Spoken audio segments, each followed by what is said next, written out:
Hello and welcome to GameSack. It's time to take a look at some more arcade games that never received a home port or were included in any kind of collection. At least at the time I'm making this video. Of course, some of these will probably have been announced by the time this video comes out just to make me look dumb. Wait a minute. I already look dumb, so that's okay. Anyway, first up is a cool one from Namco that's gonna give you a bit of a workout. We start off with Prop Cycle from Namco, released in 1996. This uses an actual exercise bike type of deal with handlebars to control the direction that you fly. In the game, you're flying around on a self-propelled helicopter.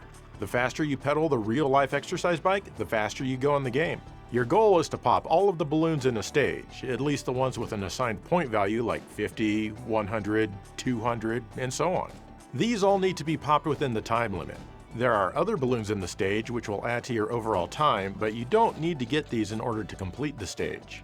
As you may have noticed by now, by using that big brain of yours, you just need to fly into the balloons to pop them. The game will tell you to pedal faster or slower if you're sucking too badly. There are some hidden areas to fly into if you feel adventurous enough to explore. The balloons in here, of course, add to your score, but you don't need to get them to beat the stage. The whole game has a chill vibe that feels a lot like Pilotwings 64. It's very relaxed and the gameplay is quite similar. Granted, this game isn't as varied as Pilotwings 64, but it's still nice, and hey, you get to control it with an exercise bike. There are a total of 3 stages to play through. Once you get good at the game, you can try the story mode. This is the best value for your quarters, as you can play up to 4 stages on a single credit. Wait, I just said there was a total of 3 stages. I guess I don't know what the word total means. Anyway, you're still flying around the same stages here, but the balloons are placed in different locations. In these stages, you simply play until the time runs out and you need to meet a certain point threshold, just like in Pilotwings. If you beat a stage, you get a cutscene that details the story. Vivi, I made it! We're getting closer to Solitar. I guess you're trying to save a world called Solitar or some nonsense. The 3rd stage is pretty tough, but if you can beat it, you get to go on to that elusive 4th level where you only get one shot and can't continue. Here, you need to pop all of the balloons, which appear as weird electricity balls. Do that, and I guess the planet's saved. I have no idea what's going on. The graphics are all super nice for their time with a rock-solid frame rate. The music is fun and lighthearted. It's pretty easy to see why this game was never ported to a home console, since it loses a lot if you're not playing on the actual exercise bike. However, there have been adapters for such things on home consoles before. This bike is just as hard as riding a real exercise bike. Who wouldn't love the obvious combo of video games and an exercise bike? Maybe this could be ported to modern home equipment, like, say, a Peloton bike. Though it would need the ability to attach a controller to steer, but those have a USB slot, right? Yeah, okay, they do. We're good. Let's see this game on here. Oh well, it's even fun to play emulated, but if you're gonna go that route, I'd just recommend playing Pilotwings 64 instead.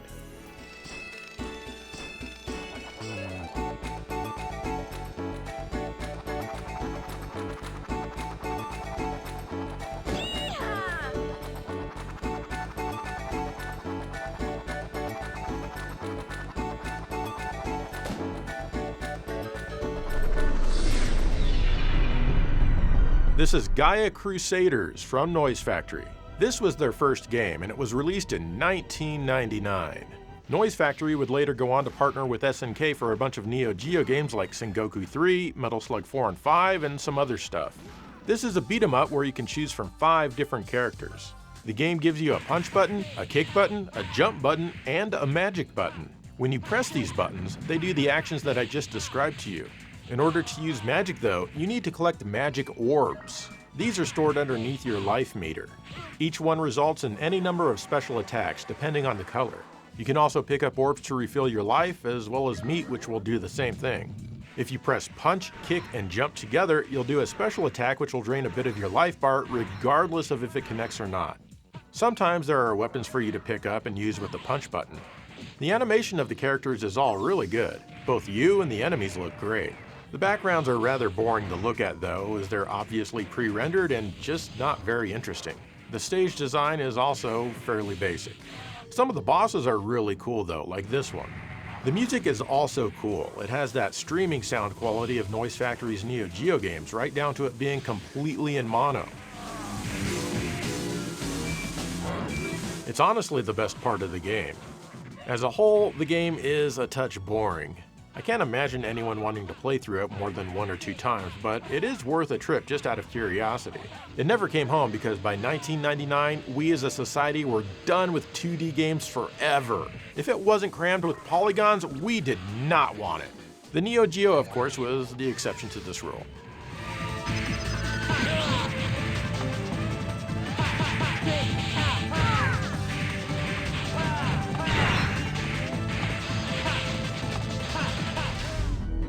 I might as well mention Thunder Heroes as well from Prime Tech Investments. Wow, that sounds creative, which came out 2 years later in 2001. This is basically a hack of Gaia Crusaders, complete with palette swaps, reordered stages, and other hacky things.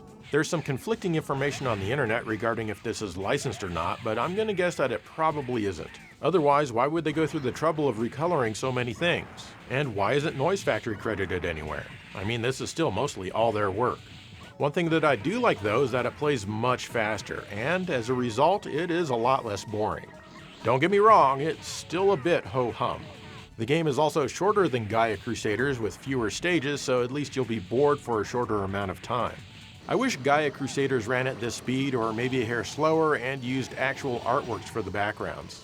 Overall, this title, or both of these titles rather, represent an interesting start for Noise Factory.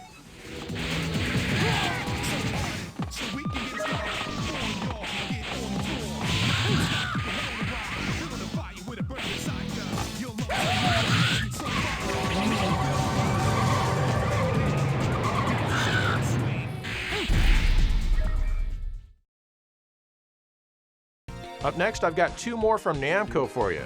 Back in the day, I used to pronounce it as Namco. I don't know why, but both of these games are pretty similar. Well, kind of. They're actually quite different, but still similar. And once I get the hell off the screen, you'll find out what the hell I'm talking about. I wonder why they didn't release this first one worldwide. This is Dirt Fox from Namco.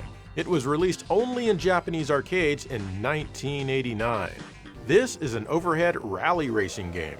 I guess your car is a little buggy, but it's difficult to see clearly. As you race, the screen rotates around you. If you hit a jump, then the screen will scale out a little bit. That's awesome. Unfortunately, playing it on MAME absolutely sucks. It just wasn't meant to be played with a crappy Xbox 360 controller, that's for sure. I spent way too much time trying to finesse the analog in this game and never came away with something that felt truly good.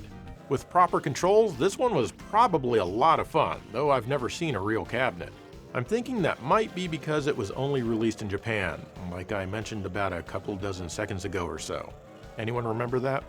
Anyway, this game can be played with 4 networked cabinets simultaneously. There are also drone cars on the track, and these can sometimes be a huge pain in the ass to get around.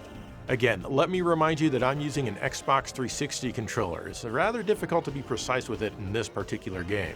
There are 6 segments to this racetrack, and I can make it to the end of the 3rd, so despite the bad controls, I'm still able to do okay, I guess. You need to pay attention to your gears, which has 3 positions, and listening to your engine is the best way to judge which gear you should be in. You'll need to downshift on every turn, and it can get a bit tiresome. The music seems pretty good, but it doesn't seem to be emulated correctly on MAME, as it skips and repeats around a bit. So, why didn't this come home to the Super NES with its fancy Mode 7? Well, honestly, I don't think that Mode 7 can do maps anywhere near the size required for this game. I mean, maybe it could if it had a special chip, but I'm not really an expert on that. I should be though. I don't understand why I'm not. I would have loved it though had it come home and of course improved the controls, but they would have needed to add a lot more tracks because only 6 segments makes for an incredibly short game. Seriously though, don't play this on MAME. Instead, just fly to Japan like any normal person would. Or maybe get a wheel controller. That might help if you're incredibly serious about your MAME stuff. If you've tried it with a wheel, let me know how it is.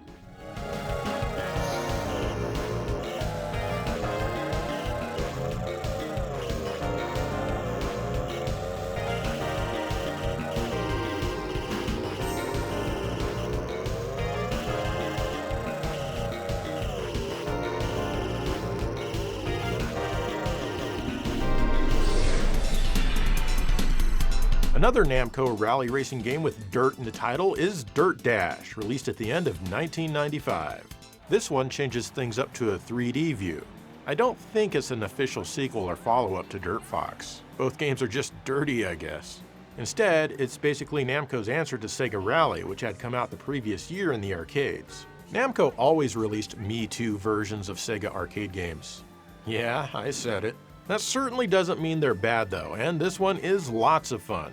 You start out by choosing your stage, which is basically your starting point, but if you're good enough, you'll race through all of the stages in a single run no matter where you start. You can also choose from 3 different vehicles, each with their own co-driver that tells you about upcoming turns and that kind of stuff. The different vehicles get progressively more difficult to control as well. As you play, you can choose from one of 2 different views, inside the cabin or a third-person view. I prefer the outside view, but it can be a bit more twitchy to control because, well, it's Namco. That's just how they rolled back then. But you can still adjust to it, and the game is quite fun. I like how the different tracks seamlessly blend into each other. You're racing along during the day and then boom, it's suddenly nighttime for no reason whatsoever except that you approached a certain checkpoint. That's not seamless. I really need to look up what words mean before I use them. Still, I wonder if the other drivers ahead of you saw it get dark as they approached the same checkpoint, or did it get dark for them when it got dark for you? I think every racer might have their own personal sun, so I'm betting it's the former. But I really like that there's a lot of variety here, far more than Sega Rally's wimpy 4 tracks. Don't get me wrong though, this game is no Sega Rally. It's definitely fun, but come on, it's not that fun. It's one of those games that's easy to play but hard to win. I can appreciate that. It makes you want to try again and again. Despite doing that though, I usually didn't make it much farther in subsequent runs. I had fun trying though. I like how sometimes there's things on the road to dodge like rocks, or maybe some giant tree branches. Someone should clean this crap up. The evil enemy drivers will even sometimes drive on the wall. The graphics are really nice, and they move at the best frame rate you could ever hope for given the time. And that's pretty typical for most Namco and Sega arcade games of the era that use polygons. The music is pretty good, and it changes depending on what stage you start your run in. The co-drivers all do their best to have some semblance of a personality. Ow, I just hit my tongue. You can also hear some Ridge Racer roots if you set a record. When you lose, you get some tood from the announcer. Please, spare me the goodbyes. Okay. I'm not really sure why Namco never brought this home to the PlayStation. Each stage would certainly need to be divided up into its own segment as the console doesn't have anywhere near enough RAM, but they could have added things and made this a great one at home. It's too bad they didn't do it. I think it would have been well received. What do you think?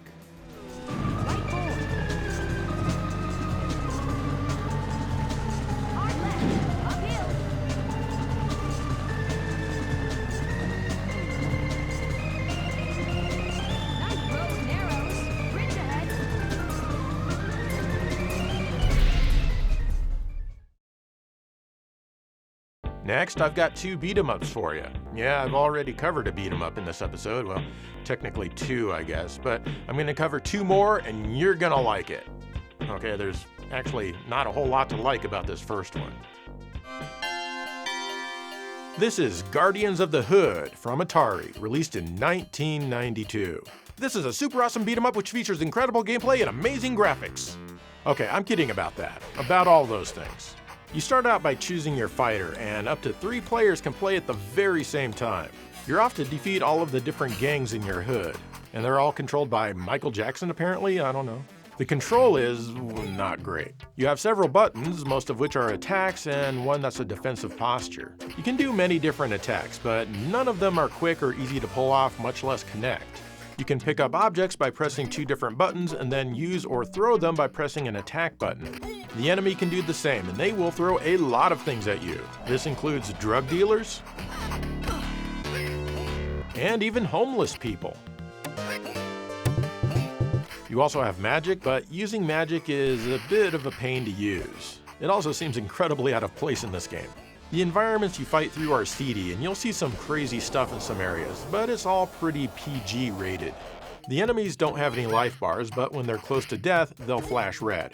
Same goes for you. Each stage is comprised of 2 or 3 areas, and at the end, of course, is a boss fight. These fights can last a while because they're tough. However, if you win, you'll have beaten some sense into them and now they're good guys. That's right, now you can choose to play as the bosses you've defeated to help clean up the streets. Of course, now they're much weaker and can be defeated just as quickly as any playable character can. After you defeat a boss, you get to play a gym stage. This is a one-on-one fight where you need to win 2 out of 3 rounds. These are basically just like Pit Fighter, which was 2 years old at this point. And it's just as bad. Anyone remember Pit Fighter? As bad as this game is overall, I feel that these gym stages are the low point. Who wants to fight in a boring gym? Graphically, this looks a lot like Pit Fighter with its digitized characters, and it basically uses that game's engine. If it's upgraded at all, it's not by much. The characters scale larger and smaller depending on how close they are to the screen. That's about as exciting as the graphics get. The stages all have some cool 3D-ish visuals to them, but the game hardware isn't powerful enough to move everything at a decent frame rate. It's pretty choppy. Sound-wise, the game is also of extremely low quality. Lots of smacks and shouts prevail, and the music is thin and uninteresting. This game never came home for many reasons. For one, these digitized graphics would look even worse on consoles than they do here. Secondly, we already had games at home like Final Fight and Streets of Rage, both of which were better in every single way. It also wasn't that popular in the arcades. There's a reason the world forgot about this game, and I'm sorry to remind you about it.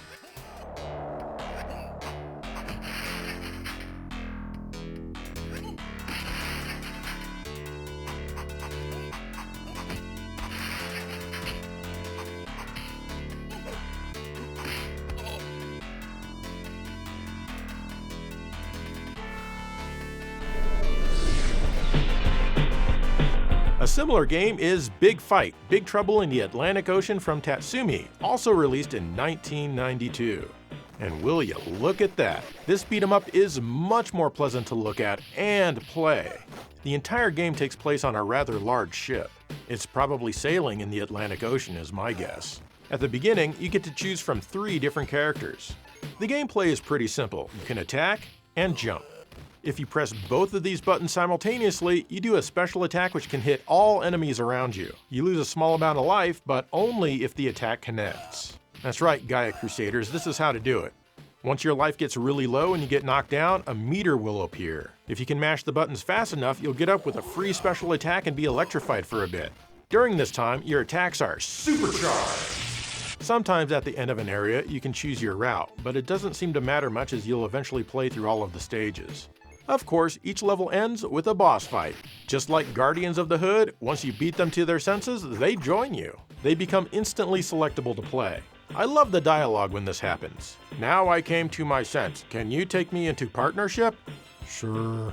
Such natural conversations make me think that these characters are real living people. Some characters can pick up items and use them to attack enemies. Other characters can't do this because they already have a weapon, like this whip lady. Or this guy with what's gotta be the dullest sword ever. It takes him forever to kill even standard enemies with it. Speaking of the enemies, they're not incredibly varied, but I do like these half Jason, half Freddy looking guys. So everything I've shown you up to this point is the mission mode, by the way. That's right, the game also has a 2-player one-on-one versus mode. It kinda plays like a normal one-on-one fighter, but with the rules from the standard beat-em-up gameplay here. Best 2 out of 3 wins, and the winner goes on to other fights if the other player doesn't continue. These other fights aren't really like a standard fighting game, just bosses and enemies fighting you on various locations used in the mission mode. So that's kinda cool, but you know, whatever. I did get stuck fighting the final boss. He went off screen and he wouldn't come back no matter what. I couldn't reach him to knock him away from whatever he was stuck on, and I couldn't advance the screen no matter which character I tried. Not sure if this is a bug with the game or with MAME. When it comes to emulation, it's really hard to tell where the bug lies in situations like these. The graphics look really nice, at least the backgrounds do. They offer up the same type of 3D effect that Guardians of the Hood tried to do, but it's much smoother and far better looking here. Take that, dumb Atari! The character graphics and all that are drawn well and look nice, especially the colors, but they certainly could use a lot more frames of animation. The sound is a mixed bag. The music is nice, but it exists only to be in the background. I would have liked to have heard it change up as you fight past the singer, for example. Instead, it's just a regular level music and it sounds a bit out of place in this particular part of the stage. The sound effects and especially the vocal effects are way too loud compared to the music. Most of them are not recorded well and could have used a pop filter.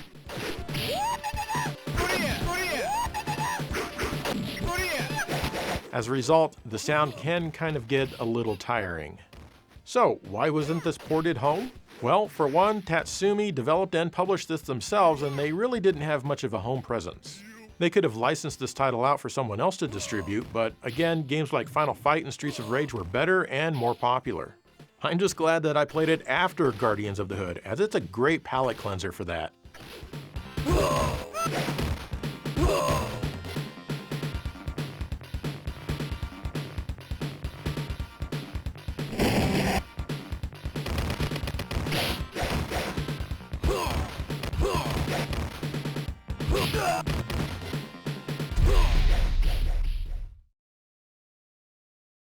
Alright, we're in the final stretch, and I was surprised to find out that the last game that I'm going to cover even existed at all. So let's get to it. This one is called Vanand Dyke. It's from UPL and was released in 1990. This overhead-scrolling barbarian game was named after celebrated actor Dick Van Dyke, and it's obvious why. Dick Van Dyke, as everyone knows, is a huge fan of Taito's Rastan. I mean, it's his second favorite thing in the world after his own family. We all remember how often a Rastan cabinet would appear on his 1960s sitcom, The Dick Van Dyke Show. Man, he really loved that damn game.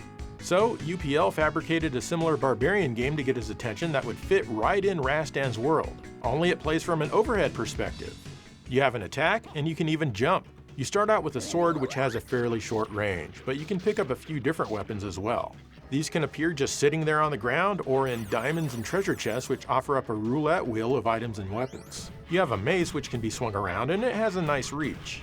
You also have little blue whatever these things are that you can toss all over the place. And you even have little bombs. These will all last you until you get a different weapon. You also have a health meter represented by hearts. You can refill this with food lying around.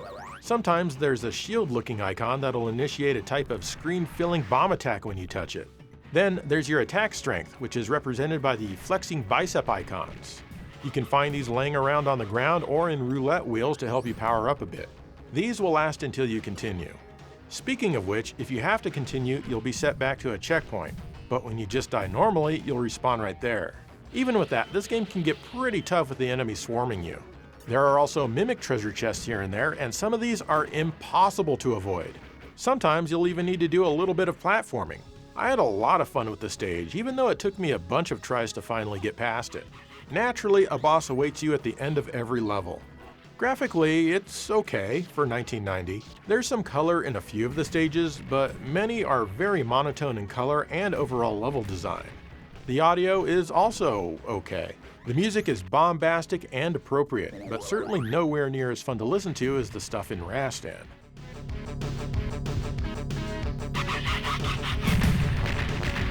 The music doesn't even bother changing when you get to a boss. Poor bosses, they don't even get their own music.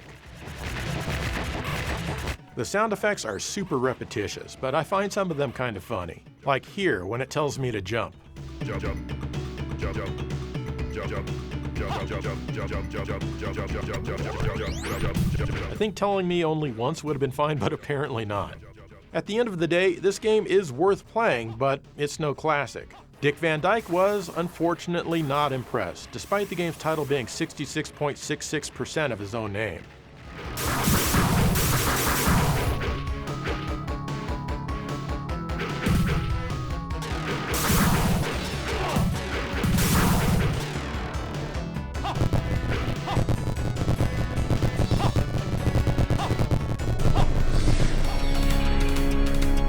Surprise! It's Surprise Attack from Konami. I bet you didn't expect this one. No one did, hence the surprise. But honestly, that's probably because this came home to the PlayStation 4, Switch, and PC. Guess I can't talk about this Shinobi clone here. Okay, next game.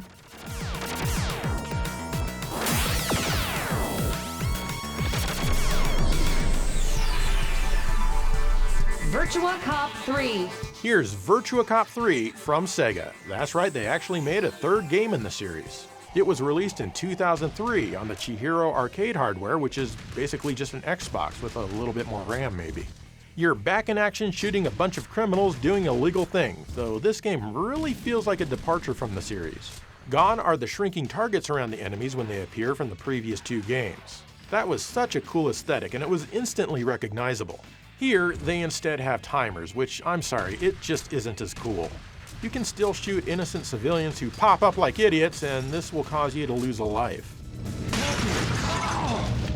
You can sometimes get better weapons that'll last a limited amount of time, but it's hard to tell that you even have anything different while you're shooting. Sometimes the game will blank out the visuals and give you a bunch of targets to shoot out. If you do it, cool, you move on. If you don't, you lose a life, and then you have to deal with the other consequences of sucking so badly. Lastly, just like any policeman, you can slow down the speed of time itself at will. Yeah, take that, and that, and that. This is kinda cool, except that the screen fades to black really quick when you engage it. I guess maybe they had to make it slightly annoying to use so that you're not doing it all the damn time. It doesn't seem to do much against the bosses. I do like how most things in any given environment are completely destructible. There are 3 stages that you can choose from right away, and a 4th one that's unlocked after you beat those 3 and accomplish certain tasks in the normal and hard missions. Overall, the gameplay isn't bad, but it just doesn't feel like Virtua Cop. Everything is now super dark and gritty. Why? The first 2 games weren't. Even when you finally get outside, they have these blobs that cover everything up. Why? Otherwise, the graphics are sharp, move fast, and are impressive technically, but the game just isn't appealing to look at like the first 2 games were. The music is completely unmemorable, which again is a departure for this series as the original games had some fun tunes.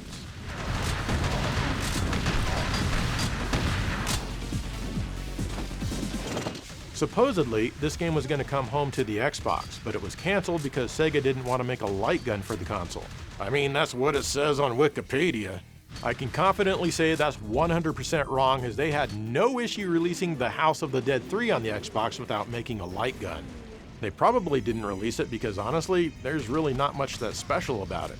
Oh well, honestly, you are not missing much. Confidential Mission on the Dreamcast is the real Virtua Cop 3. It's so much better in every single way. The emulation of Virtua Cop 3 kinda sucks, especially the sound effects which can get stuck on a loop, so I recommend just finding a real cabinet. I hear they have one down at Quiznos.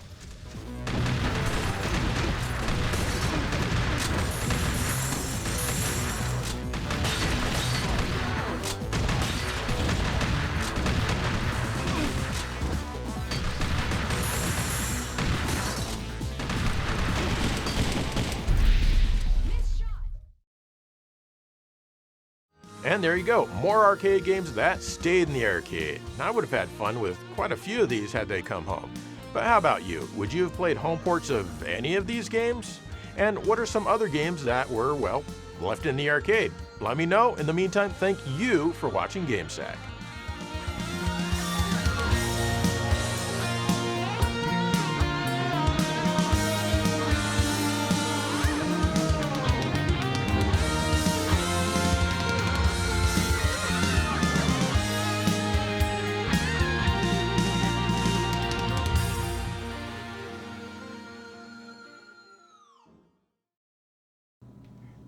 Okay, so I want to talk about some Nintendo games that I like because I usually talk about other stuff anyway. I want to talk about Donkey Kong Country. This one stars a monkey. It's really fun. And next I want to talk about Hogan's Alley. Stars Hulk Hogan. It's really fun. I like Hulk Hogan. Next, I want to talk about F-Zero X. If they ever make a sequel to this, it would be called 10X. Get it? It's a base 16 joke.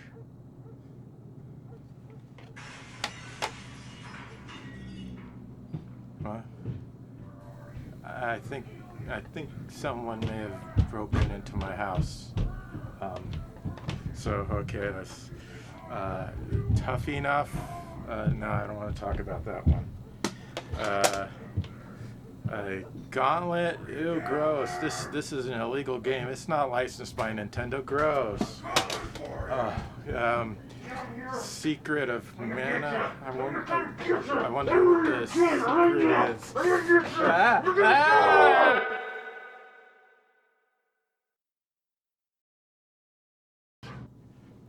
Hey, the killer, he had the wrong house. He actually meant to kill my neighbor, so I sent him next door, and he gave me $5. I like $5. I could buy a new Nintendo game with this. I'm gonna go buy one.